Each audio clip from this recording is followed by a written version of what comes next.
Test. Yeah, I think I got it. This is the first time when people couldn't hear Jacksepticeye and everyone rejoiced. All right, so you go by Jack, right? Yeah, Jack's fine. And is there something in particular that you want to talk about today? I mean, kind of everything that this job sort of entails is fine with me.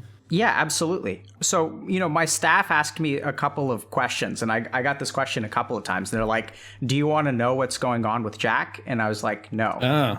And then they were like 2 or 3 people asked me, they're like, do you want to know what's going on with him? And I'm like, no. Right. And is that something we should talk about, whatever is going on with you? Or is that what you sure. talked about? No, I mean, the roughest part of it is kind of past. What happened was that my father passed away like 3 weeks ago. Oh my God. Yeah, he passed away at the end of January. So I've been taking time away from YouTube and streaming and everything since then. I took time away last year to try and reevaluate who I am and what I want to do and where I fit into the world. And I think this is another. I'd love to hear more about that. Yeah, we can circle back to that for sure. It was definitely a very formative time. But I think I was going to take some time off in January anyway, but then this sort of forced me into a sort of break of sorts. But I wanted to make sure that I took the time to do it. And I feel like I'm in a better place mentally where I don't feel like I have to be always on and give the audience what they need or want constantly, and being able to take that time away and just kind of say F you to everybody else and take my time for myself. Does that require an F you when you take time for yourself? No, I'm being a little dramatic and hyperbolic about it. Definitely for some people need kind of the harsh, no, I'm leaving and you need to be okay with that for a couple of weeks. But most people have been extremely supportive about it. Thank you for sharing that with me. I didn't. I guess in a sense I did mean to pry, but if it feels important to you, what I'm hearing from you is that, something really unfortunate happened. I'm assuming that you view it as unfortunate and that you've kind of worked through it and you feel like you're in a pretty good place. And so I'm not hearing a whole lot that needs to be talked about there. Probably not. I mean, we can go into it a little bit. I don't feel like it really happens too often in the online community. You don't really hear about this sort of thing happening fairly often. Sure. And I think sort of to owe it to the legacy of my dad, it's nice to kind of remember him in good spirits and kind of talk about him in a way. Because I talked about him a little bit on my channel before, and I'd never been hugely close with him growing up, and there's always kind of been a distance to it. But I think having something like this happen, it's nice to sort of look back on it fondly. It's a thing where you kind of have to tell people that it's happened, but at the same time, you kind of want to keep it a bit more private. Sure. Because I need to let people know to not go poking when I disappear for 3 weeks. Yeah. So it's interesting because I'm noticing these two threads kind of weave together, because I've worked with a fair number of streamers, and one of the things that really shocks me is that many of y'all, are privileged in many ways, but that you guys don't get to do things that normal people get to do. Right. In the sense Give me an example. Grieve in private. You have to give people an explanation to go off and do something on their own for 2 weeks. Yeah, and it's a really strange phenomenon to have to do. Yeah. One of the things that just keeps popping in my mind is I was talking to someone who was, and I sort of joked that if they post a picture of them eating a taco, people will get upset with them for being anti-hot dog. Right. Now I have this feeling a lot, and it's kind of skirting between, am I an asshole, or is this my life now, where I go out and you see people look at you, and then the first assumption is, do they know who I am? And then the part of me that kicks in is well, who do you think you are, thinking that people should know who you are? But then it's kind of something that's happened in such a pattern that it's hard not to kind of fall under that assumption. And then when I'm out eating, I have that moment where I'm getting ready to eat my food, and I'm like, how do I eat food again? How do humans eat food normally? Do I look weird? Are they going to talk about how I ate my food weirdly, or what I ordered and things like that? And it's a weird sort of circus that goes on in your brain when these things happen. Yeah, Jack, it's talking about those kinds of things, which is why I love doing what I do. Because what I'm hearing from you is that your mind is doing all kinds of stuff that because of your life, it's been trained to do, which are not normal things. Yeah. Right. And I also really get excited when I hear people sort of talking about who they are. I like talking about this stuff. I like exploring kind of what the true nature of self is. And so me too. I kind of noticed because of the way that the examples that you used about, am I someone?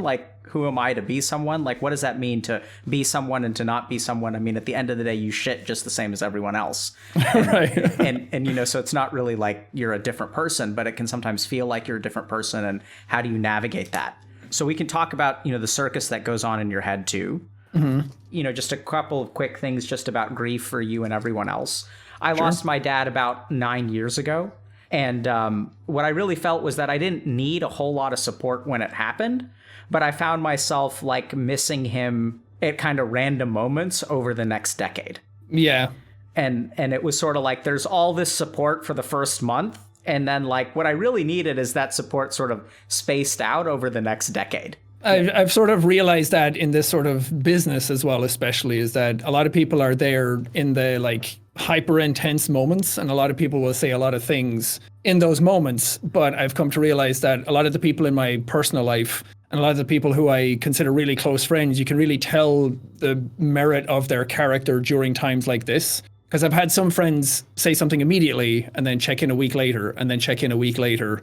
And that meant a lot more to me than everybody just rushing to sort of get social points immediately.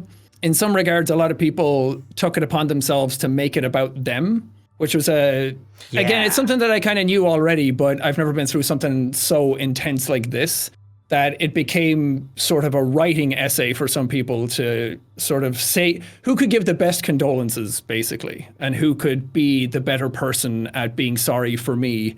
And then I just become a character and sort of a cast member outside of what their conversation is. It was everybody in the middle who were genuine about it that I really appreciated the most. What I'm hearing is that you became a side quest NPC for them. Yeah. And I feel like that's what happens to a lot of streamers. You become a character in people's lives rather than a person. That's something I've always strived to deal with personally, but also remind people that I am a human underneath everything, and I'm not some weird character in your sort of fantasy. I'm not an anime for you to watch and fawn over all the time. Fawn over. I'm trying to increase my lexicon. I've been watching a lot of Ludwig. So can we actually just go back to, you know, you said you took some time off last year to try to figure out who you are and what you wanted. Can we talk about that? Yeah, I think for a long time I experienced some like really shitty years on my channel, and then sort of going through the motions, and you kind of hit this perceived peak of what you want to do and what you want to accomplish, and it's all about growth all the time and satisfying your audience. And then you kind of get to a point where that hits its peak and you kind of feel burnt out and you're doing the same thing. And I felt like I kind of became a caricature of myself, that I do these things and then people respond to certain aspects of it, so I just double down on those because that's what people react to. Yep. And doing that for so long and getting into that cycle, I kind of got tired of my own shit. I wasn't fulfilled by my audience, could tell. They were just showing up because it was the same time every day. Like it's like the same reason people watch One Piece for so long. They're sort of in denial about how long it's going on and how samey it is. But yeah, just going through those motions for a while and then wondering where I kind of fit in with myself. And then at this big moment where I thought, well, can I exist outside of my channel and outside of my numbers and outside of this perception of what people think of me? And who even am I beyond Jacksepticeye anymore? Does me as a person, as Sean, even exist, or are the two so melded together that I can't differentiate them anymore? I took a month off to kind of, I thought I was going to quit. I thought I was done with everything because I kind of got tired of doing the same stuff over and over again. I took a lot of time. I got into like stoicism and read up on a lot of books about like Marcus Aurelius and things like that, and how to deal with just yourself and how to deal with other people in a healthier way. And it helped me a lot. And I started to come to some realizations after reflecting for a while that I can exist as both. And I just need to take the right amount of time for each and set healthy boundaries for each. And now trying to get over kind of the perceptions of what other people think about me versus how I actually act based on that feedback, and realizing that I can't live my life for everybody else. The feedback they were giving me, I realized that I would react to that and then try and do that and correct everything that was going wrong according to them. Sure. And so I wasn't really living for me anymore. Something that I've kind of dealt with for a long time is kind of being a people pleaser and trying to get over that. Do you want help with that? Sure. So how long have you been a people pleaser? Probably my whole life. I think because I'm the youngest in my family and I've 2 older brothers and 2 older sisters. Whenever things got tense, I feel like I was sort of the comic relief of the family to try and like break tension.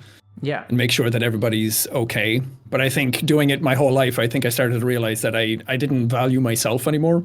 I didn't care about my own opinions. I just cared about what other people thought about me. And I've gotten a lot better at it over the last year, but I think there's still, every now and then something will happen and it'll kind of like hit that nerve in me that I need to kind of like get over again. I don't know. It's a bizarre thing. Yeah. So let's learn about that.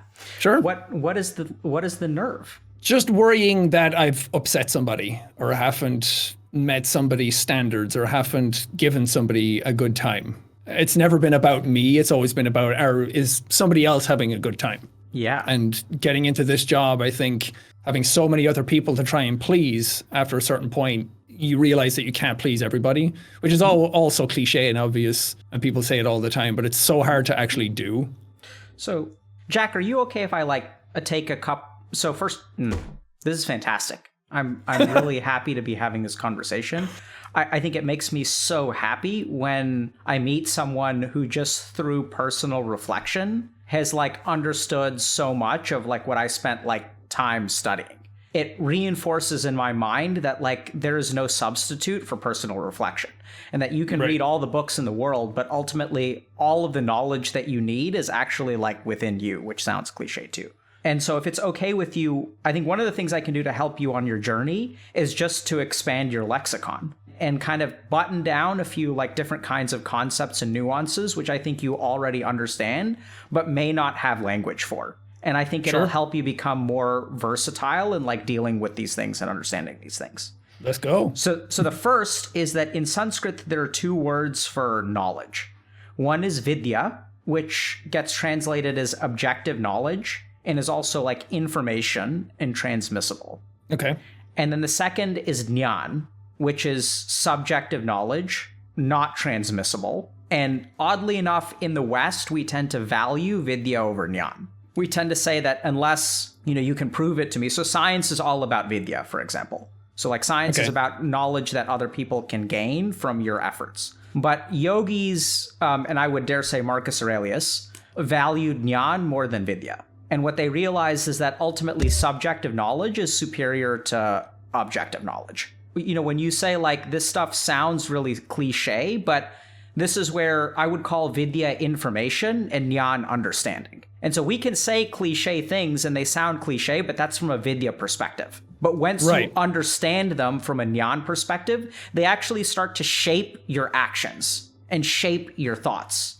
Instead of being a fact that is philosophically or intellectually or logically true, it becomes a reality in your mind, which then alters the course of your life. And so what I'd really like to explore with you is I think you've gained a lot of jnana over the last year or two. But that was just, what do you think about that differentiation of knowledge between these two types? I think it makes a lot of sense because I think, well, maybe I'm not right in saying this, but I feel like the stuff that I've sort of gotten into over the last year and a half is sort of more on the spiritual side of things. I can tell. I'm trying to get in touch with that stuff because I've always been a very scientific minded person. I'm not the smartest at it, but I always love the sort of machinations of how things work, and especially people. I love seeing how people tick, how they work. I love observing body language and how people react the way they react. But that's all, maybe that's the objective side of things. And I really like getting into sort of the weeds of how people's brains work and why everybody's different, but the same.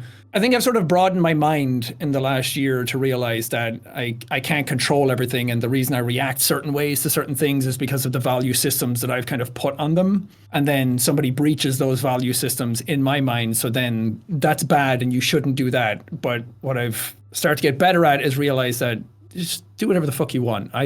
Who am I to tell you or to react that way? Just go live your life and I'll live my life, and hopefully we meet somewhere in the middle. Yeah, so I love the way that you talked about value systems and how I have a feeling we're going to cover a lot of terminology today, okay? So, so this is also where Buddha talked about something called dukh, which is suffering. It's the Sanskrit word for suffering. And what he said is that the root of suffering is actually attachment to expectation. And so what I'm hearing from you is that, someone would do something and then it's the value system that you impose upon it that causes you the suffering. And so it's a really radical way to look at life, because what that sort of posits is that suffering or contentment is like actually yours to control. And when you start to step away from those things or notice that your reactions to the thing is actually what causes you the suffering, that's when people start to move towards this concept called enlightenment, which is sort of the stepwise process of eventually getting to the point where like you have essentially no reactions.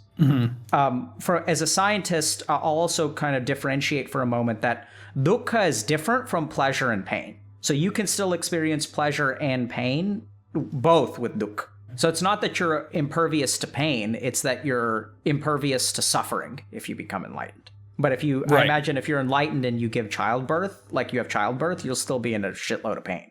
Right. Any thoughts about that concept or how that relates to kind of your self-reflections? Yeah, I think it makes a lot of sense. Sort of the way I was a while ago was that, and I think this is sort of falls into the parasocial side of things as well, that I did things for a certain amount of time and then so many people told me that I was right or I was smart or you do this, but this other person does this and you're so much better than them for doing it this way, that I feel like that sort of worm got in my brain a while back. And it was, as much as it is praising me and it's great at the time and it's a compliment, it was putting down the other person and it essentially built me on this platform higher than they were in their brain. And I feel like for me, after a while of hearing that, I couldn't really tell what it was doing to me anymore. And that I started to realize like both extremes of like the negative and positive spectrum can influence your brain in negative ways. I think, yeah, I was about to say, I think you may not have known what that worm was doing to you. There, by the way, there's a Sanskrit word for that worm too. What is it? Ahamkara. Okay, I'm going to forget all of these words. That's okay. So ahamkara is technically translated as the I feeling. So it's the feeling of like I am ... Oh, I thought you said like eyeball eye. Oh no, no. And it gets loosely translated. The closest word that we have in English is ego. Right. But it's not just ego. So like the ahamkara has a couple of like interesting attributes.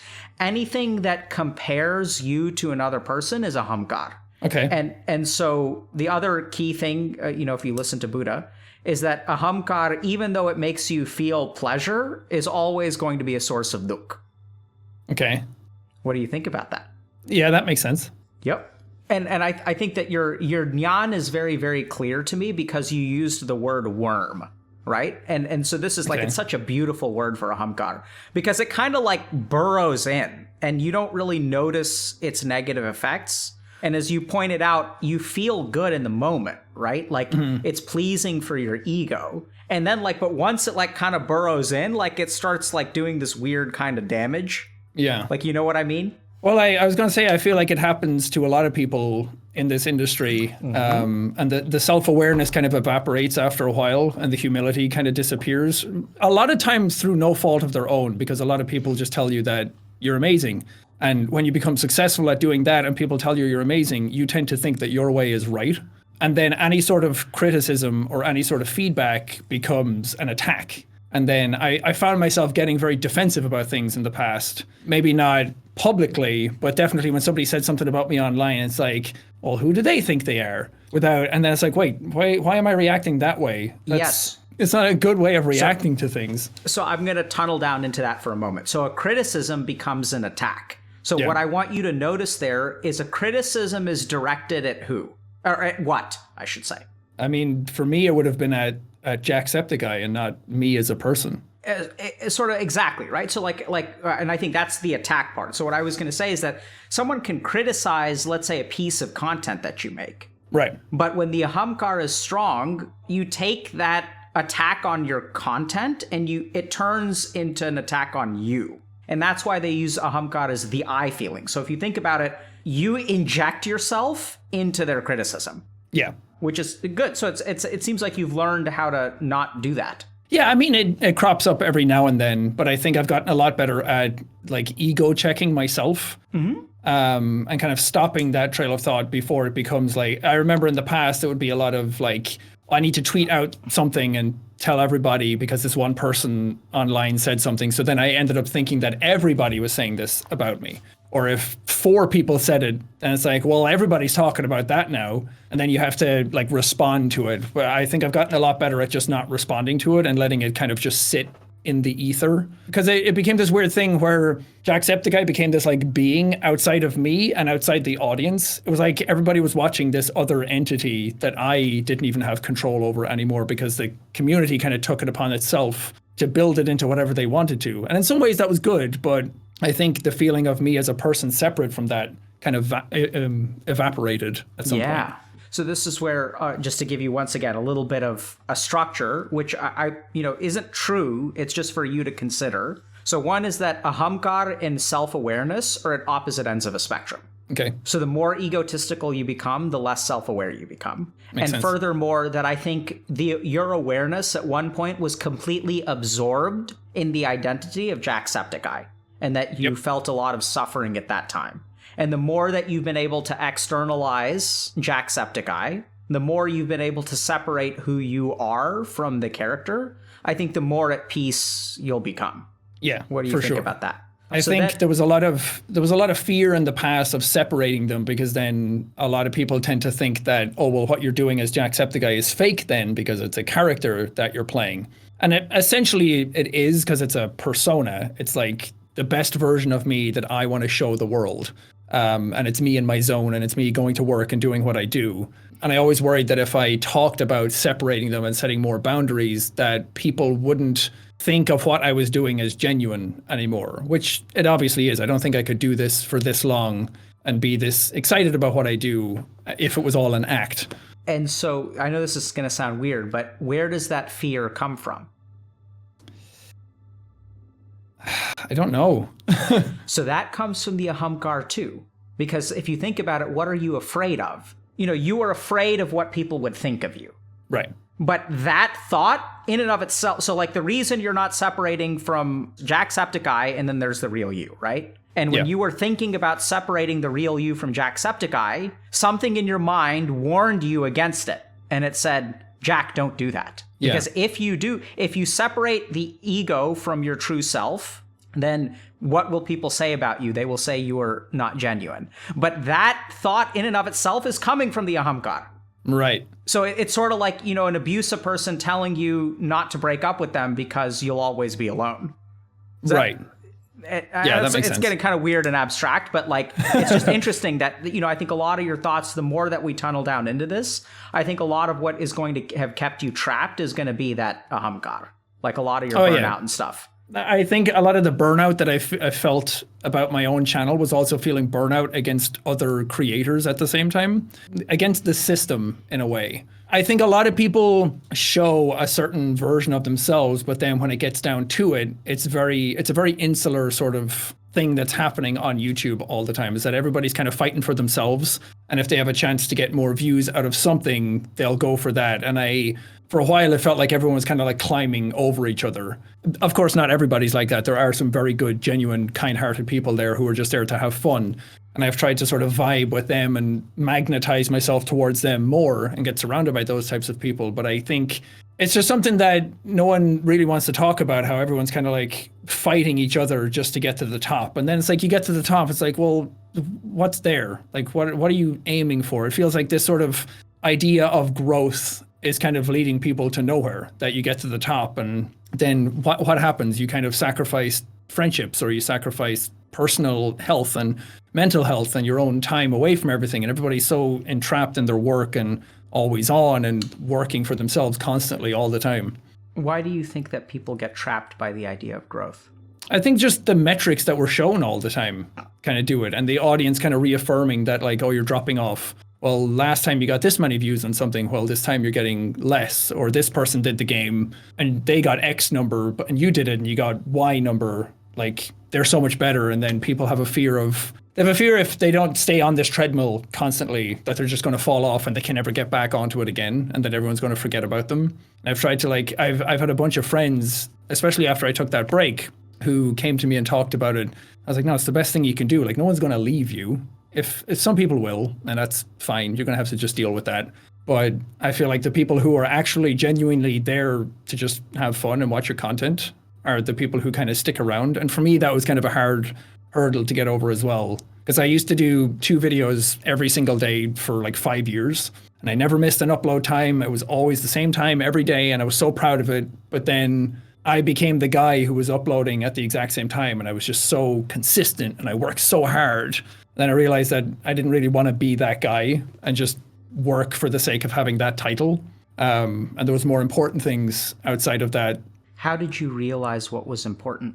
I don't know. I think I just physically and mentally got exhausted first and then started questioning things. And then being in like a really healthy relationship now that kind of gives me the support and really wanting to spend time in that and swim around in that relationship and enjoy it and have fun with it and just kind of like hang out and do things together meant a lot more to me. Because when I started off my channel, it was like trying to find that sort of family or that sort of relationship. So I dove head first into that parasocial aspect of it, where I craved that sort of attention from people, because it was like, finally, like-minded people who hang out with me and we all do the same sort of thing, and we can all, it kind of felt like a bunch of friends were showing up each and every day.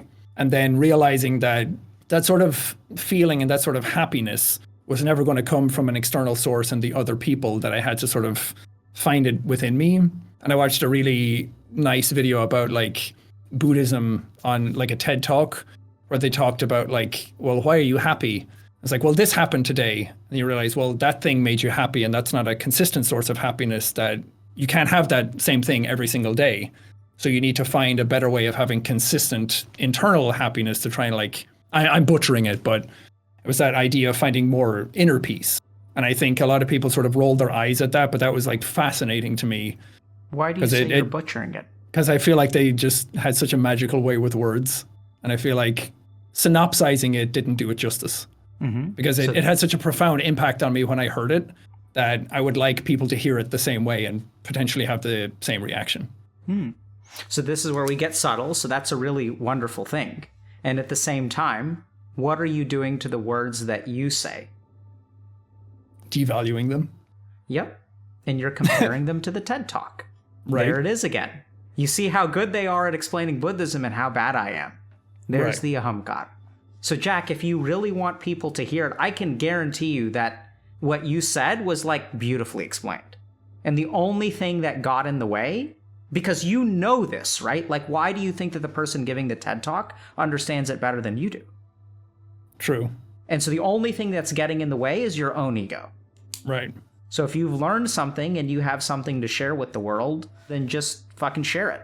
And for the people that are in the frame of mind to hear it and are ready to hear it, they'll hear it. True. And for the people that aren't ready to hear it, they won't hear it. But that, like, you can't control that, right? All you can control is what you put out there. Yeah. Now, if you want to get like psychological and all that kind of stuff, then we've got to talk about this whole like craving attention and family and parasocial relationships. But that's going to be let's go, baby. Okay, it's going to be a different tone. Okay, I'm going to ask you like personal questions about feelings and shit like that. It's going to be more of what people, come here to see. Sure. Okay, so tell me about your family growing up. We had a pretty big family, so there was 7 of us total. My dad was an older man. He was in his 80s when he passed. So he would have been 85 this year. So he was much, much older than I was. So there was always this sort of generational gap to things.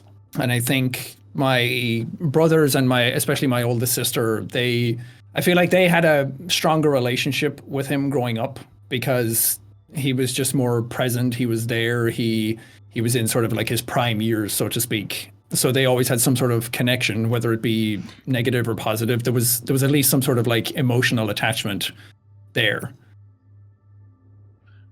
That sounds kind of sad. Yeah, I've often told people that neither of my parents have never verbalized that they love me in a way. And it's the thing that I can tell that they did. And my dad has always talked about how he was proud of the stuff that I'm doing, especially now. And I could tell that he always like worked for his family. And he definitely deeply cared. It's just, he's an older Irish man from a different generation. Mm-hmm. So he just can't verbalize things. He can't verbalize his thoughts, his dreams, his goals. And I feel like that was sort of the legacy that I wanted to bring with me, to sort of like be that person for him in a way, while also learning from that experience. What do you mean by that? Because I wonder about like his goals and his aspirations and his dreams, and if he saw enough of the world, and if he met enough people, or if he, I don't know, I just hope that he had fulfilling experiences in his life. And I feel like for me, having seen stuff like that, and somebody who just works all the time and works really hard and for a good purpose, I want to make sure that I'm just not working all the time. I want to make sure that I take the time to let people know that I love them, and to share my feelings, and to openly talk about things, and keep up with my family, and make sure that I'm seeing parts of the world that I want to, instead of putting it on the back burner and realizing, oh, there'll be time for that later. I want to make sure that I'm not just working myself to the bone doing what I do here for the sake of what other people expect me to do. And that, hey, I might take a month off every now and then and go do whatever the hell I want to do. Sounds like you've become acutely aware of the value of time. Yeah, probably through some unfortunate circumstances, and having to go through kind of a marathon emotionally to get there. But I feel like the sort of emotional strength I've come away with has definitely been worth it, and I've definitely matured emotionally a lot over the last like year or so. Yeah, you seem like an absolute beast, man. I was watching you play. I don't know about that. I was watching you play Bloodborne and one-shot things with the whirly-gig saw, and that's what I think you're doing today. You're just like one-shotting shit like left and right, bro. Well, I'll take that any day of the week. So how old was your dad when you were born? Late 50s. Okay. And how much older are your siblings? My oldest sister is mid 40s, and my other brothers are in their 40s. I think one of them is about to hit 40, or is 40. I'm bad at my family's ages. That still means that your dad, it sounds like, was 40 when he had his first child. Yeah. Okay. And how old is your ballpark? How old is your mom? Like about the same age, or? No, she's 20 years younger than him. Okay. So there's a massive age difference between them as well. And what do you remember about kind of like growing up? I remember that my dad had retired when I was at a young age. It's like one of the earlier memories I have of him retiring, and they gave him a lamp for retiring. Like, here's years of servitude. Here's a fucking lamp. And I remember the party for that, and I was taking pictures of it on like pre-digital photographs. And I remember it was the first time I ever got to have like a camera in my hand, and I got to take pictures of things. And I took about 40 pictures of this fucking lamp that were all pointless and useless and really badly shot. I would love to say that I had like Spielberg's eye at a young age, but I didn't. But I remember that vividly. I don't know why. I think it was just a turning point, and kind of realizing how much older my dad was than everybody else. And I remember then when he was retired, he was like the stay-at-home dad then. I would go to school, and when I come home, he would always cook me my dinner. And he was always the person who was there. It was just me and him in the house for like a couple of hours after school every day. And I think that those were a lot more formative for me than I realized at the time. So having him cook me dinner every day was always something that I now greatly appreciated. Realizing kind of like all the hard work he did growing up, and when he was retired, he was like still taking care of me. And then 10 years or so ago when we moved, and it was just kind of like us. To cut a long story short, I lived in a log cabin in the middle of the woods for like 4 years, and my parents lived in one as well. So I would cook them dinner every day. Sort of like the cycle kind of like continued at that point, and I kind of took care of them. What are you feeling right now? Good. It's nice to remember the good things that happened with my dad, and kind of recalling all of these memories that I didn't realize were kind of like in my brain. And then when something like this happens, and I want to reminisce, and I want to remember and think about them fondly. It was like, oh yeah, these were all great times, and that we had some good years. What would he cook you for dinner? He would cook me like potato waffles. I don't know if many people outside of like UK, Ireland or whatever would have those, and like fish fingers, which you guys would call fish sticks. And he would cook me that every day, and I would just have a big blob of ketchup on the side of the plate. And I would always say that I went to my friend's house at one point, and his mother cooked shit fish fingers. And I was like, no, my dad's the best at cooking them. You don't know what you're doing. and what would you make for them when y'all lived in the log cabin? A main favorite was like lasagna. I would always cook a mean lasagna and they loved that. But then when I was trying to like get healthier and like bulk up and work out and all that kind of stuff in my early 20s, I would cook them like just really healthy, like stir fries and like try and cut out as much fat and try and take care of them as much as possible. Because I feel like they were just very indulgent. Because it's easy to do that. How did they feel about that? I don't think my mother liked it too much because to her it was taking out a lot of the flavor, but I think my dad liked it.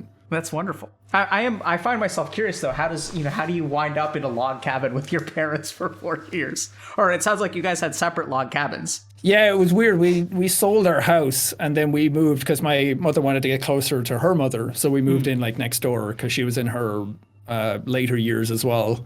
So we moved. Like log cabins at the time sounded like fancy and they sounded like a nice dream sort of getaway sort of thing. Yeah, everyone thinks that they want to live in a log cabin in the woods. That shit is cold. You do not want to live in one of those. Yeah. Oh, I'm with you. I guess a lot of Texans can relate right now is that my pipes would freeze every winter and that ice would like come up to the insides of the walls. So we had to get like a stronger heater for the cabin to kind of like make sure I didn't get hypothermia. I think that's where I realized that I didn't want that to be my life. And that's kind of where I started my YouTube channel, maybe out of spite of that sort of living arrangement. Can you tell us a little bit about what inspired you to start making content on YouTube? I watched a lot of YouTube back in the day. I was playing Battlefield 3 a lot back then. And I had just got a gaming PC for the first time when I was like 21.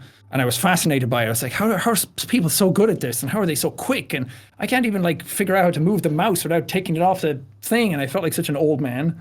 And then I happened upon a channel called Level Cap Gaming, who still makes content. I was watching him a lot. And then one time he mentioned that he did it as a job. That kind of blew my mind open. I never like intended to start doing it as a job. It was never my goal. But I thought, man, people do this like full time. That's so cool. I was like, I wonder what that's like to do. And I kind of got into it and I was like, well, I'm playing games all day anyway. It would be cool to learn how to edit and talk over them. And I've always been fascinated by like acting and showmanship and things like that. And maybe being the baby of the family, I loved being the center of attention at one point in my life. Yeah. But I kind of got into it that way. You keep mentioning being the baby of the family. Can you tell me a little bit about what that was like for you? I don't know quite what that means, but you kind of, you'll attribute many things that you say to being the baby of the family. Right. I think it was just something I was told a lot growing up because I was always like a miniature version of other members of my family rather than being my own person. And me and the brother closest to me were really, really alike when I was growing up. So I was always called the younger version of him. And I think being the baby of the family, my voice kind of got drowned out a lot when family gatherings would happen. So I kind of like fought to have my place at the table.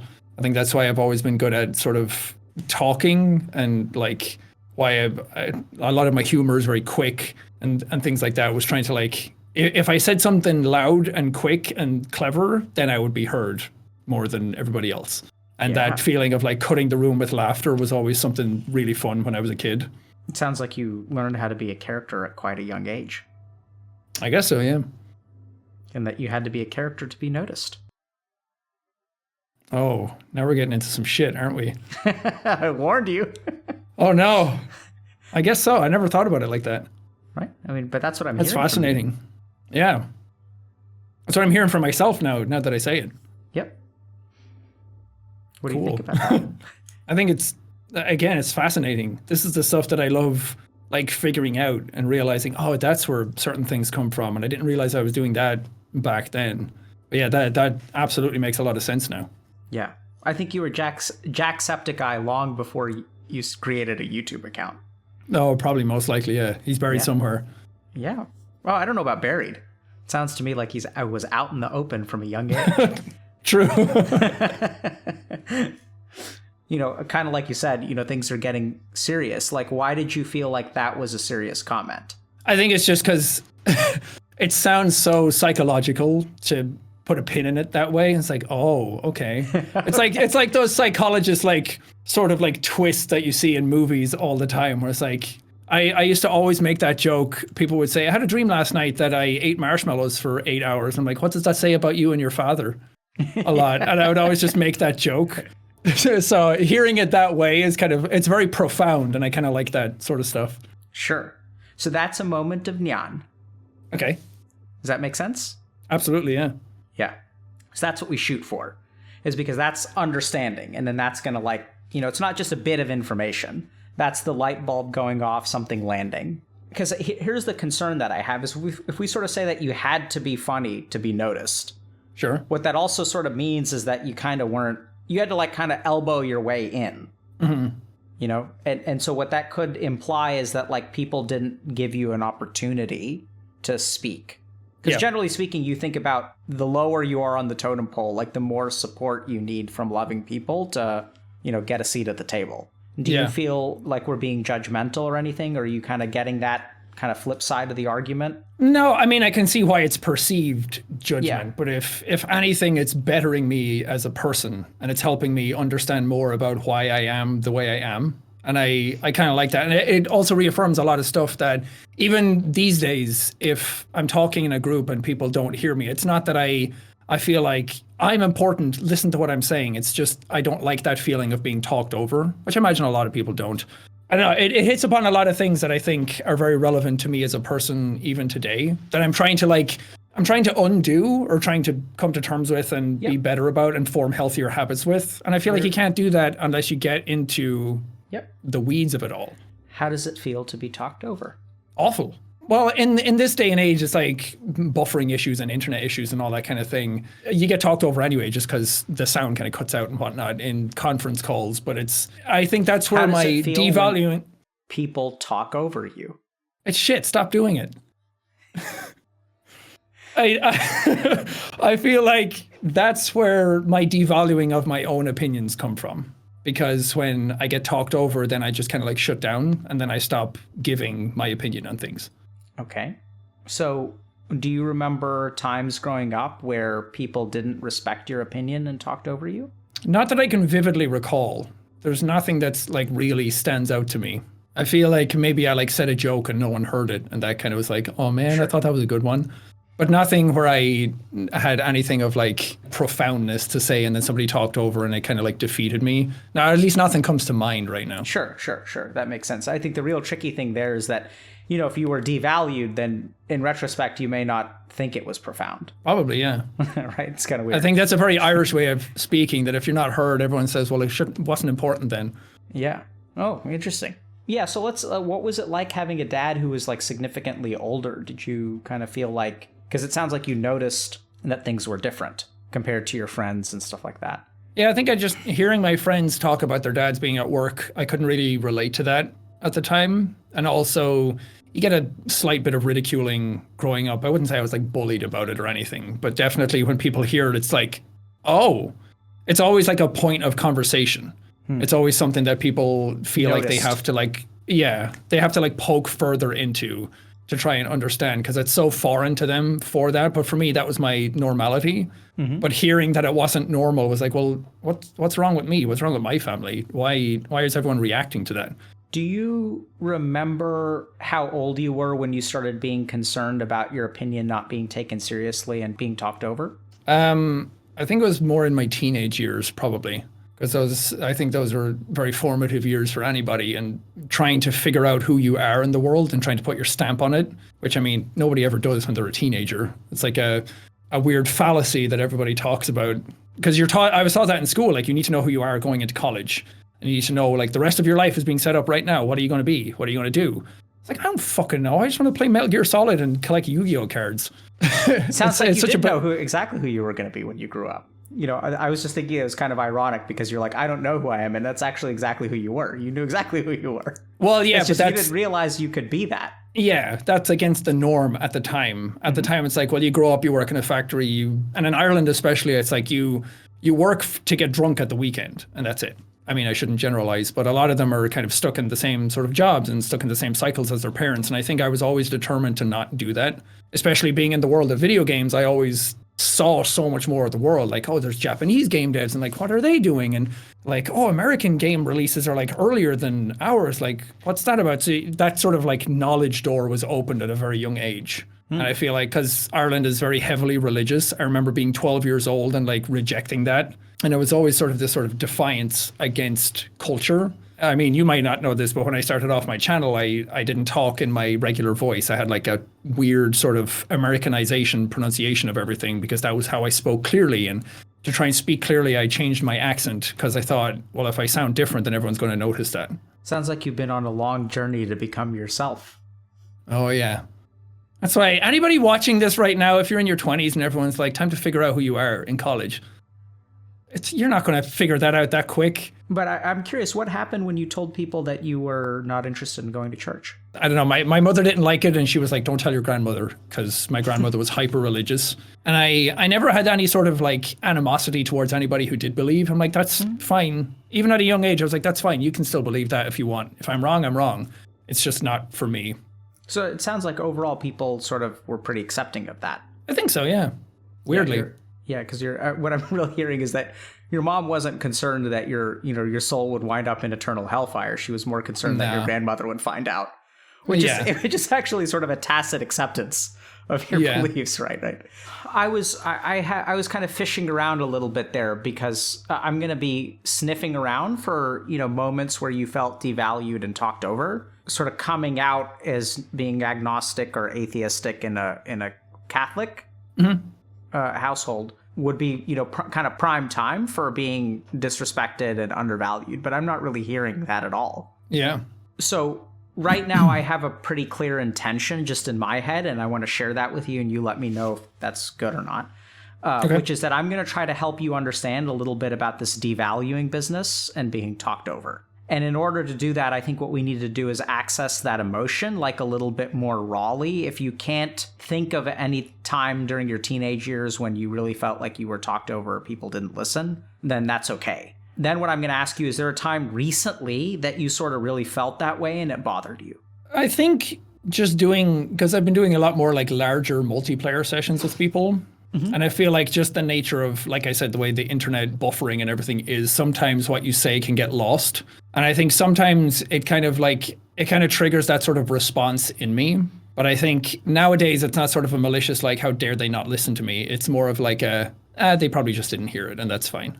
Yeah, so that's actually a really good nuance, which I want to point out, which is that your reaction to them not hearing you is somewhat automatic. And then a different part of your mind has to kind of calm that pissed off part down. Do you see that? Yep. And so still what happens, though, is that programming activates in those moments. Sure. And so the question is like, so let's move a little bit further back.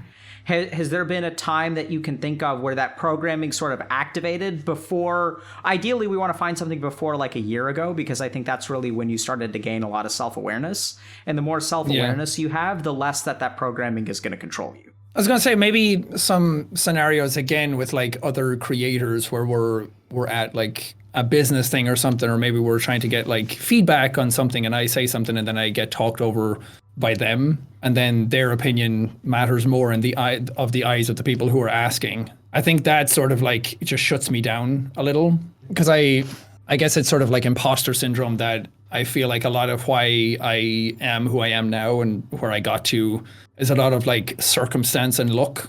Definitely hard work put in, but getting to this point now, like being told a lot that like, oh, you got a PewDiePie shout out, that's why you're popular.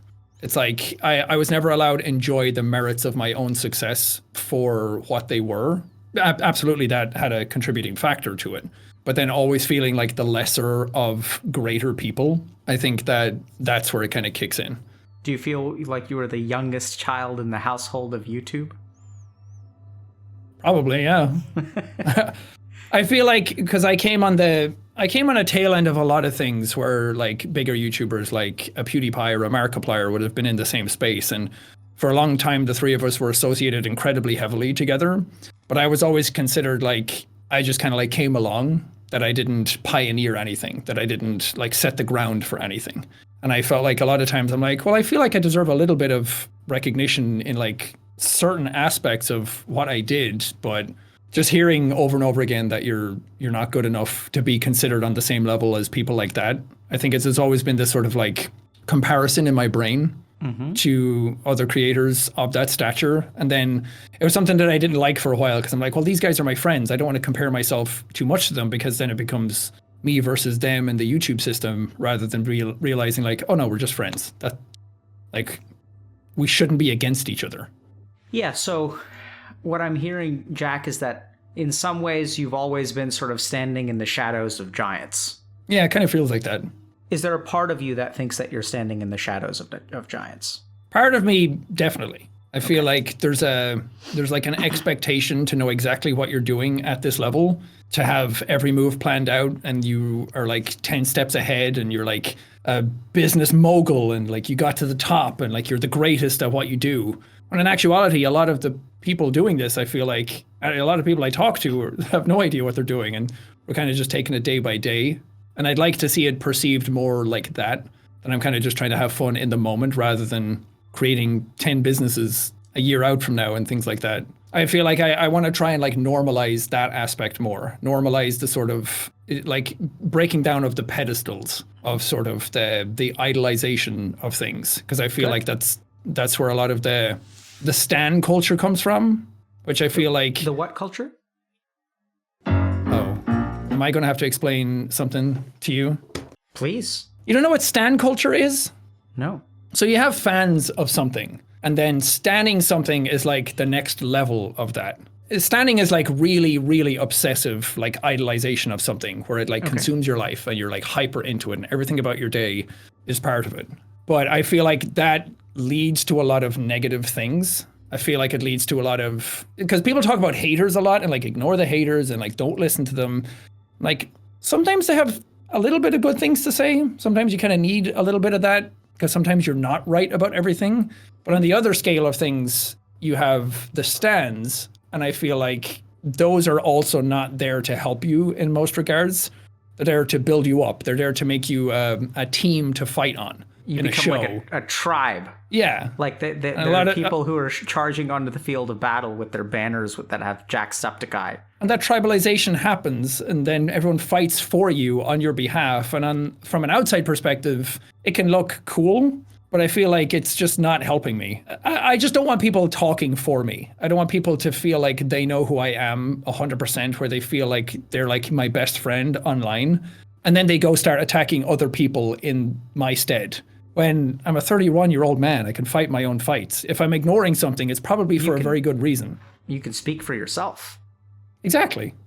I mean, not always. I definitely didn't speak up when I should have, but I feel like these days, absolutely. I'm allowed to speak for myself. And I feel like a lot of people have a hard time tackling that because it feels like you're attacking your fans, when that's not at all what I'm trying to do. I'm trying to let people know that, hey, some of you go a little bit too far.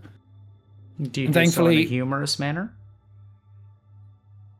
When you point that out? I used to. I think these days I've gotten a lot better at like setting the boundary and just cutting things off when they need to. So Jack, I've got a couple questions, but I'm noticing like a bizarrely common theme here. And I don't know if it's just because I'm, looking to make constellations out of stars here. Okay. But I'm hearing these same themes of like speaking up and being heard, and other people talking. Interestingly enough, I don't know that they're talking over you here, but they're talking for you. And then we have to sort of decide as scientists whether we want to do the mental gymnastics of saying that those two things are connected. Is it talking over you, or is it simply that, like, because what I'm really hearing is a common theme of you really having to carve out your voice. Yeah. I feel like that's fair. And so then the question becomes, you said that in the past you didn't speak up for yourself. What do you mean by that? Like now you've gotten better about it. I feel like if I saw something in my community that was getting out of hand, I would kind of brush it aside and hope that it would just go away and kind of like funnel in something else to kind of drown it out. Crack a joke. Yeah. Or like if I saw something on Twitter getting out of hand, I would just ignore it and then move on and then hope that everyone just reacts to the next thing that I do. So Jack, I'm going to share with you a couple of thoughts. These are going to be like pretty half-formed, but I want to leave you with something, if it strikes a chord with you and you want to talk about it, we're more than welcome to. Yeah, I'm just going to toss it out because I think you're an incredibly self-reflective person. And I think that even though it make for a little bit of unsatisfying television, I want to give you something to churn over in your mind and sure. Maybe it'll help. Okay. And then if something triggers and there's an experience that you can think of, or it really resonates with the way that you feel, like we can certainly talk more about it. So I think this is going to sound kind of weird, but I think a lot of this actually comes back. So we were kind of hunting around for this idea that there may have been moments in your life where you had something to say and people spoke over you. And the funny thing is that, that really sounds like it's the thing. But when I ask you about that, you're like, nothing really jumps out.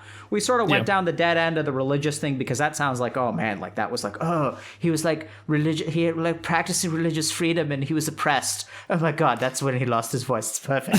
Oppression, great. But that's a sort of dead end too, right? Yeah. So I think what I'd like to toss out then, if that's a dead end, like let's just let it be a dead end, like that's okay. Sure. And oddly enough, I think some of this may have to come from your perception that you're standing in the shadows of giants. And what I mean by that is like, so what I'm hearing you say is that you have to elbow your way to the table. You have to really like go out of your way to be noticed. And so if we really think about it, like, the things that bother us, like when people talk over you or don't listen to your opinion, that could be sort of traumatic in its origin, in the sense that something happened to you at some point. Like, sometimes we'll see this kind of thing with people who grew up in abusive households where they're like tried to tell people and like people wouldn't listen. And so sometimes that's where that kind of comes from. I'm not really getting any of that from you. So the other option is that it's not actually that you were ever truly spoken over, but that you felt like you didn't belong. And so anything that exposes that or resonates with that genuine fear that you have about yourself is what like really kind of triggers you. So it's sort of like this idea that, it's not that other people didn't let you speak. It's that you kind of feel like you're playing in a game with the big boys and that you're the youngest kid in the room. And so as you carry that fear within you, you're kind of very sensitive to anything which like may rub up against it. So if someone says something, it's sort of like if I'm insecure about my appearance and someone doesn't give me a job and then I'm like, oh, it's because the other person was prettier than I am. It's not because that's not true at all. Or maybe it's true. I mean, I don't know. But our own insecurities are the things that cause us suffering because our brain is sort of scanning for a confirmation bias to make us feel like devalued. Yeah. So the interesting thing is like maybe we can approach it from sort of a traumatic angle where you were really not listened to. But the other thing is that you genuinely, there's a part of you. And so I kind of asked you this earlier. Do you feel like you're kind of like there's a part of you? And this is the tricky thing is that as the awareness grows outside of jacksepticeye, this other part of you is going to get kind of packaged and set aside. And there are going to be moments where you're more aware, where that thing isn't really going to have any power over you. But your own awareness outside of jacksepticeye is going to fluctuate. And in periods of time when your own awareness is low, that kind of devaluing insecurity, the idea that you're the small kid in the room full of big kids, that you're the kid whose dad is retired and there's like everyone else and then there's you. Mm-hmm. And if that's really the case, then like I think the sensitivity to other people speaking over you may come from your own insecurity that you don't deserve to speak. Yeah. What do you think about that? I mean, it feels like you're hitting a lot of the right points. Is that feels like that's kind of, yeah, I feel like that's kind of the avenue that I'm in. Because I have always wondered that, like, where is it coming from? Why do I feel this way? And why do I react a certain way? And trying to get over it, but never really fully understanding where it comes from to begin with. Yeah. So it's always been a tricky thing to grapple with. So then the question becomes, when did you start to feel that you were kind of last place in a particular group of people? Oh, that's school for sure. Like even from the earliest ages, seeing I had a lot of friends who were very, very smart and who were very good at like maths, or some were good at XYZ subject. And I always felt like I kind of lagged behind. And I didn't get like bad grades, but my friends were always getting great grades and they were always doing so much better than me. And I remember just not being able, like certain things didn't click with me, but I never really had the hunger to make them click with me. But the dissatisfaction of not feeling like I kept up with them was still present. Mm-hmm. And I feel like... Sorry, are we talking about your school friends or PewDiePie and Markiplier? No, school friends. I feel like when I was in college as well, I went to college twice, and the first time I went for like music production when I was like 18, 19. And I remember leaving that course because even though I passed all my exams year 2, I didn't go back for the third year because I felt like I just didn't get it. Other people were like sailing ahead. They had so much hunger for it. They understood everything all the time. And I just couldn't get it. It didn't click with me. So instead of asking for help and admitting that I looked dumb, I felt like I had to just like leave. That I'm not smart enough to keep up with these people, so this just isn't the place for me. I need to like get out of here. That fear of looking dumb has always been sort of something that's persisted in my life for a very long time. And I feel like doing this sort of job as well, it's very easy for people to just say that to you. And it's not like one of those like super biting like slurs or anything like that. It's just something so childish and benign sounding, but it's always like struck a chord with me. So I'm like, damn, it's like, I really do suck at this, don't I? And I always kind of like shoot myself down as a result of that. So let me ask you something. When you feel like someone is talking over you, does it feel to you like you have to rebel against that part? Because like here's what I'm envisioning, okay? And this is going to fall apart real quick. So, it's my fault, really not yours if I can't explain this. But here's what I'm envisioning. And it's going to happen lightning quick, okay? You're not a failure. You've never thought of yourself as a failure because you always passed your exams. Like you actually, finished your 2 years, but everyone else is just so much better. And you carry that thought with you that everyone else is so much better. But then there's another part of your mind that's like, fuck, we can't think that way about ourselves. And so like if someone else even remotely like suggests that they are better than you, you're like, that part of you comes rushing to your rescue. And they're like, no, Jack's opinion is just as good as yours. How dare you guys treat him that way? Yeah. I deserve to speak, and I'm not stupid. Yeah. Is that what happens? Yeah, I don't think in as much of an aggressive way, but definitely that sort of like tide starts rolling in pretty quick. Right, but the tide is a response to that initial insecurity. What do you think about that? And it's going to be quick. It could be hard to notice, and I could be wrong. Yeah, no, absolutely, yeah. So now if you want to unravel this, you've actually got 2 or 3 options, okay? One is that you can notice that protective part of you.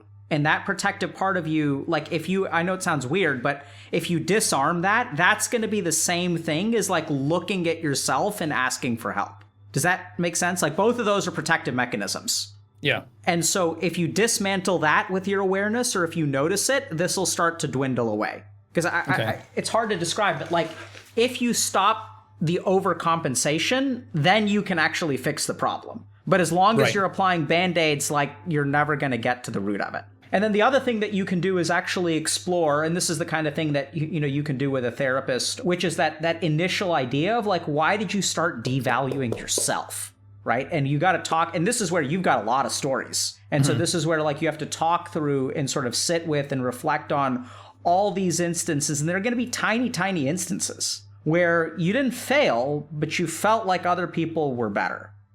Right. And like, as you settle each of those moments down, then you'll be free of this. Okay.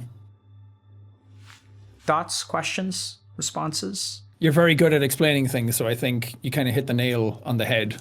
And it's things that I've kind of known for a while, especially, again, a lot of the reflecting over the last year. I've gotten better at like, when these things happen, to kind of like stop and take a pause and think about it objectively and realize like, oh, what they're saying is not the truth and kind of has no bearing on me, and I shouldn't take it so much to heart. I've definitely gotten better at it, but I still think I'm on that journey. Yeah, so let me try to help you just a little bit of tweaking that. The first step is to say, I shouldn't take it to heart. The second step is, why do I take that to heart in the first place? Because you could take all kinds of stuff to heart. Does that make sense? You're halfway there. So the next step is, why does this thing resonate with you so much? Right? And as you explore that, then you'll get to the real root of it. Yeah. Yeah, that makes a lot of sense. Cool. I feel like we're at a decent stopping point. I mean, I feel like if we keep talking, we have to open up something else. Yeah, we'll probably be here for another 3 hours.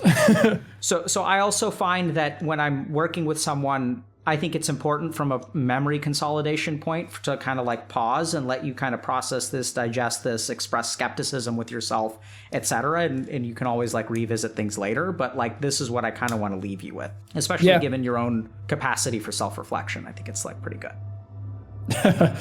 Well, I hope so.